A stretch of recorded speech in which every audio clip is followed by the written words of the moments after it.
বন্ধুরা, রুই মাছ রান্না করব। রুই মাছটা এখন ভেজে নিলাম আর কড়াইতে জিরে তেল দিয়ে দিয়েছি। আলুটা তো ছেড়ে দিলাম,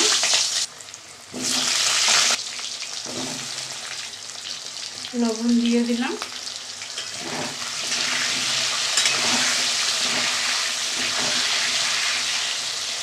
আমার আলু ভাজাটা দেখো বন্ধুরা হয়ে গেছে।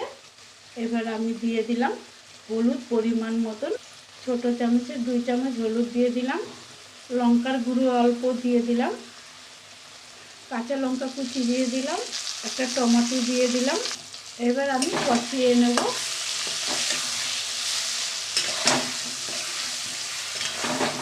ভালো করে কষানো হয়ে যাবে। আর অল্প একটু পেঁয়াজ কুচি দিয়ে দিলাম। মাছের ঝোলে একটু পেঁয়াজ দিলে ভালো লাগবে। একটু ঢেকে দিলাম। মশলাটা তো আমার কষানো হয়ে গেছে দেখো বন্ধুরা। এবার আমি জল দিয়ে দিচ্ছি।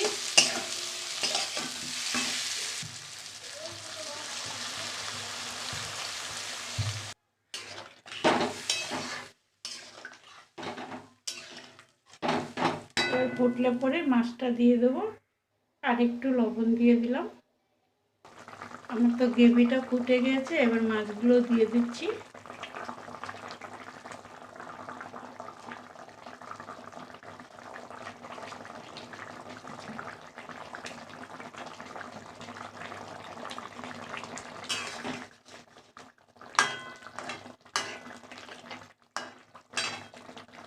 একটু গরম মশলার গুঁড়ো দিয়ে দিচ্ছি।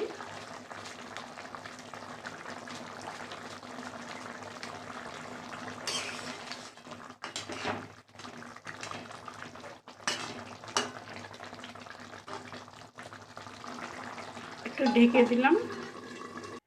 মাছটা তো আমার দেখো বন্ধুরা বানানো হয়ে গেল। ফুটলো, নামিয়ে দিলাম।